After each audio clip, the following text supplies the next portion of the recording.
Hey ladies and gentlemen, Alan here with The Power to Gain Wealth, where I break down knowledge, skill, ability, talent, things that are going to help level you up. Today what I want to do is talk about basically the 5 simple steps to starting a business. It's not that complicated, it's not that hard. You'll want to watch another video on how to capitalize that business or how to grow and scale that business, but let's go through these 5 simple steps. So the first thing is you got to have the idea. It's got to be a good idea, something that you're passionate about, something that can make you good money. And so that could be anything from if you want to start a little restaurant or a coffee cart or a coffee shop or a law firm or a contracting business, a lawnmower, whatever it is, you come up with the idea. And then you have to go to the next phase, which is the research phase. Now, I cannot tell you how important this is. Now, I've started many companies in my lifetime, currently running 12 companies, and I want you to know the research aspect is probably one of the ongoing themes that I'm constantly talking to my staff about, and they have leveled up in incredible ways. But being able to really understand what is it you do, what is it you want to do, and then who is going to be your client? Is your client tiny? For example, let's say you wanted to start a construction business. Well, your client is going to be everybody who owns or even potentially rents a home if they're going to get something fixed, right? But what if you were to start a contracting business that helped people to get their licenses? Well, think about this. So the target of homes is huge. Pretty much everybody that lives in a home, right? But as a person who trains up contractors, it's going to be people who don't have their licenses, who work for a construction company who want to get their license. So that's a smaller niche. That leaves out everybody that's wanting to go to college to become a lawyer or a doctor or a businessman or whatever. So the target is tiny, right? So you want to find the niche that is big or tiny. Let's say you want to start a restaurant. Well, if you're going to start a restaurant, you're going to be confined to one location, right? Until you can expand or go bigger, do some catering, whatever that is. But you're confined to a city and a county. So your sphere of influence might be 20, 30 miles around. Whereas another kind of business that does, let's say, for example, social media management. Now you can expand and scale to every business across the entire United States. One has a small pool of maybe 250,000 to maybe a couple million. The other one has a large pool, like an ocean, of potentially 250 million. So these are factors that you want to take in. You want to take in things like, for example, what would be the age group of the person who's going to utilize whatever you are trying to produce. Those are important factors. So I was having a discussion with my team, and we were talking about in one of my businesses where we set up LLCs, S Corps, C Corps, all that stuff, which we're going to talk about in a minute. But we were talking about who starts the most businesses. And some of them thought it would be a younger generation because they're young and they're starting businesses.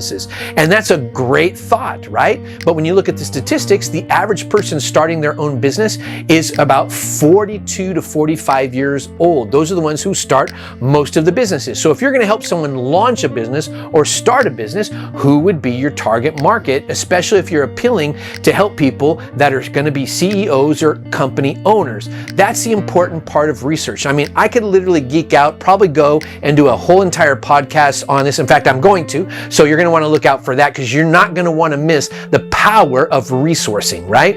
And understanding your resources based on your research. All right, so that leads me to the third thing, and that is the entity. What kind of entity do you want? Is it going to be a holding type company?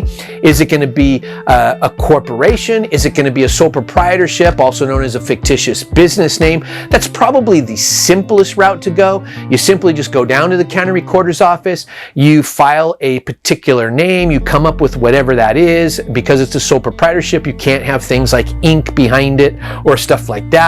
So it could be, Acme Tacos or something like that, right? And you start your little restaurant. Now it's based on you. If you want a veil of protection that protects your personal assets. Maybe you own a home or you own some tools in your own name, and you want to protect yourself against potential bankruptcy, lawsuit, or anything like that, then you would set up a corporation. If you want to save on the most taxes, you might do an S Corp because it has a reduced dividend. I know this is a lot of interesting information, and I really would prefer it to go deep dive into those little things with you. And in order to do that, I would ask you to go down the description and look for our videos that talk about each entity. So what you decide is, for example, if you're going to start a restaurant, probably an S Corp. If you're going to be a realtor, an LLC. If you're going to be a hospital or a clinic, a C Corp, right? If you're going to be a contractor, an S Corp. So we could literally go through and I could tell you whatever kind of business you're going to start and probably the best entity type for you.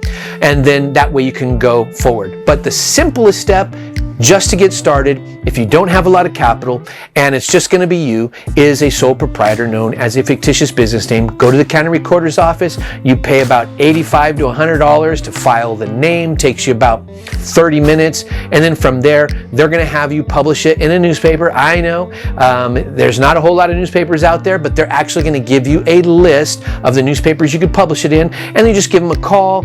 You fax and or email over the fictitious business name document that they give you, and then you send that off over to that publishing company. You pay $40-50, then it's published. Then you are a legit business, and then you can take that content, that paperwork for the fictitious business name, you take it to the bank, and then you get to open a bank account. Now, when you open that bank account, because you are starting a business, they will give you credit, and they'll give you credit based a lot of times on your particular credit. Like, how is it? What are you at? You have 500s, you had 700s, you had 800. Of course, the higher your credit, the more money they're going to loan you, because the banks want to loan you money because they want to make money off the money they loan you. Now, if you get an LLC or a corporation, they're probably going to loan you a lot more money. And so when they ask you questions like, well, how much do you think you're going to make in a year? Well, tell them, $1 million, and, it's a guesstimate. You could, you never know. And then they're probably going to give you a pretty good, decent amount of credit on your credit card, and you can use that money to capitalize. I'm getting on business growth. I want to stay away from that. So right now, so far, the 5 steps, let me just make sure I'm covering them with you. 1 is the idea. 2 is the research. 3 is the entity type. Now, once you decide on the entity, then you want to go get a business license. So if you're going to be like a small restaurant or a coffee kiosk, right? Whatever city you're in, you have to have a business license. Usually the question is asked, well, can I just get one license for the state or the county? Actually, no, you can't. They don't have that, so you do have to get one in every city. Is it required? Yes, it is. That means if you're working in your particular city where you live right now, whatever that is, thinking about it in your head, you have to go down to the city. You have to pay about $80 to $120, depending on the city, to get officially permission to do work within that city. Is there any test? No. Do you have to pass any bars or study for any? No, none of that. You basically just pay your money. They issue you a business license, and now you're ready to rock. Now, if you have a mobile coffee kiosk and you're going to go from one city and you're going to go because maybe there's a conference going on or hotel or whatever wants you to come out, maybe a group of entrepreneurs saying, hey, come on out to our offices, and you go to another city, then will that business license from your first city apply? No.